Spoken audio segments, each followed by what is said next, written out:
Pause करून घ्यायचं. आपण स्पेनचं ऑपरेशन करतोय, त्याच्यामध्ये मिडलाईन इन्सिजन आता मी घेत आहे. मिडलाईन घेतलं, डायरेक्ट आतमध्ये आपण गेलोय. हा आर्टरी फोर्सेप टाकायचा आणि पेरिटोनियम उचलायचं. असं पेरिटोनियमला एक जण इकडं पकडणे, एक जण इकडं पकडणे. लक्षात घ्यायचं की खाली ब्लॅडर किंवा इंटेस्टाईन वगैरे येऊ शकते, तर त्याप्रमाणेच आपण केअरफुली घ्यायचं. हे थोडंसं इन्सिजन आपण वाढवून घ्यायचं. याच्याने तुम्ही सीझरने सुद्धा वाढवू शकता. युटेरस हा स्लिप होतोय तेव्हा दिस इज द युटेरस जे आपण फोर्सेपनी काढत होतो. ते फोर्सेपनी काढायचं.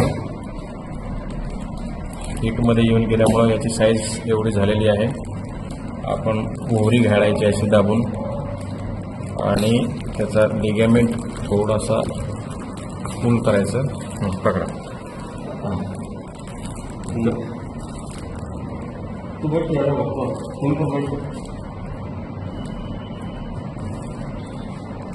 आता लायगेशन करताना घ्यायचं. आता आपण ओव्हेरियन आर्टरी आणि व्हेन लायगेट करतोय. या ठिकाणी असं लायगेट करायचं. 0 नंबरचा आपण कॅटगट वापरतो यासाठी. असं करायचं. हे लगेच हे करायचं आणि हे इकडं असं पुश करायचं. खालून पकडतो. बरोबर. हे असं कट करायचं. याला जवळून कॅटगट असं नॉट जवळून कट करायचं. याला एक फोर्सेप लावायचा. असा एक फोर्सेप लावायचा इकडे वरती आणि याला कट करायचं खालून, ओव्हरीच्या खालून. आणि एक ब्लिडिंग आहे का, आणि दिस इज द आतमध्ये सोडून टाकलं. याला ट्रान्सफिक्सेशन लायगेशन म्हणतात. इकडून बाईट घ्यायची, इथं बाईट घ्यायचं, डबल नॉट मारायची.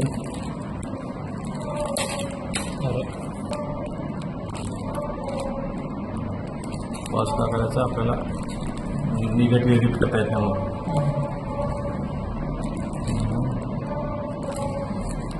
लय वेळ जाते. चला, असं घ्यायचं आहे, हे घ्यायचं आहे, परत ते मागे घ्यायचं.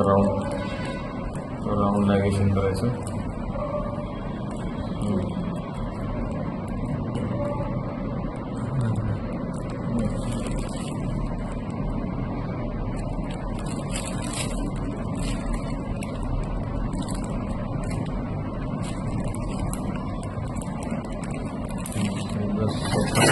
We are removing second ovary.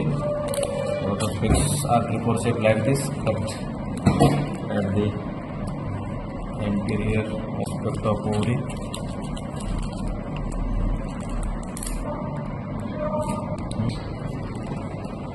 Operation करताना कमीत कमी हँडलिंग करायचं आहे.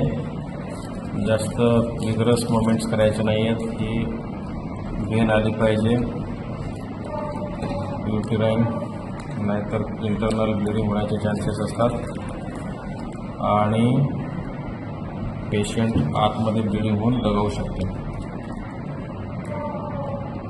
एक सेपरेट दुसऱ्या वेळीची आपल्याला परत थोडंसं असंच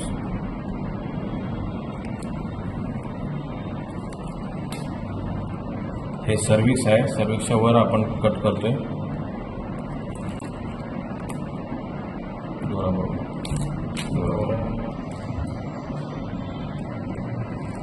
याला असंच घालायचं. लोकांना वाटेल की काय मागच्या बाजूने कसं ते तसंच करायचं असतं. हे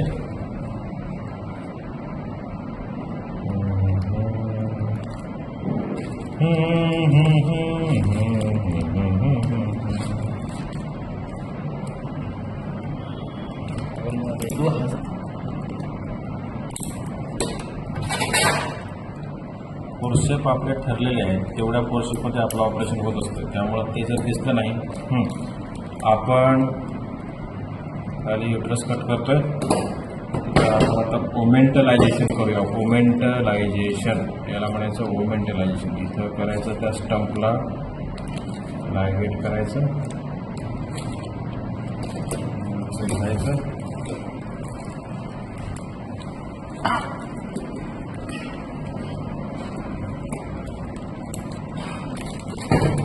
याला काढायचं. आपण व्यवस्थित लायगेट केल्यामुळे हे ब्लिडिंग होत नाहीये.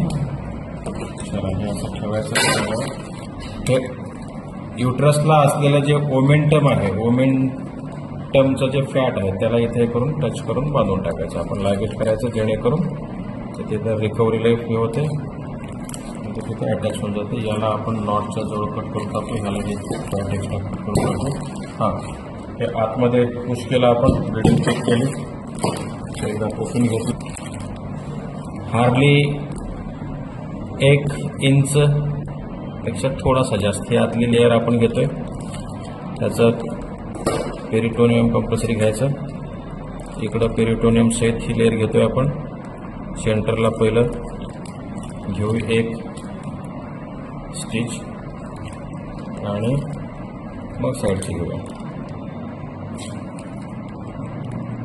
याला फोर शेपनी म्हणजे लिफ्ट करायला सोपं जाते. असिस्टंट एक पाहिजे जो कट करणार आहे.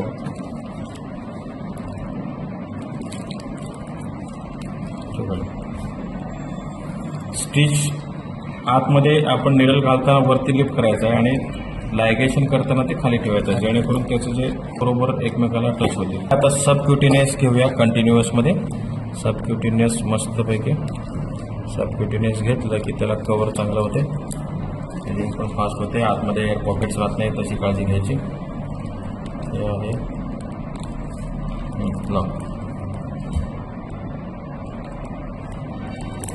थोडं 1-2 बाईट घ्यायचं.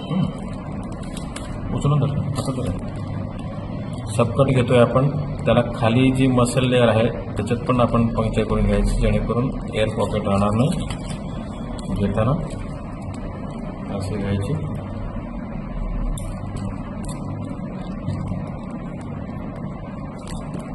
हे असं सबकट, हे खालचं लेअर, हे इकडचं सबकट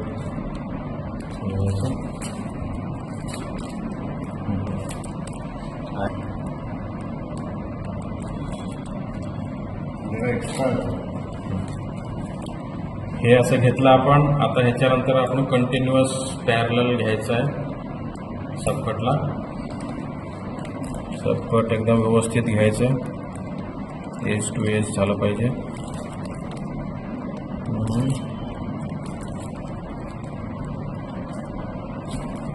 एकदम ओके.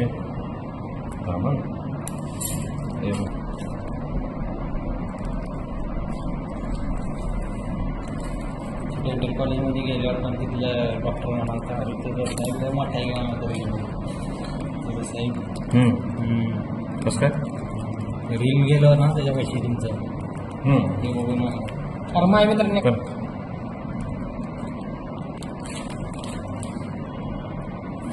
सबकट घेताना अशी अलाइनमेंट आपली जमली पाहिजे. अर्धा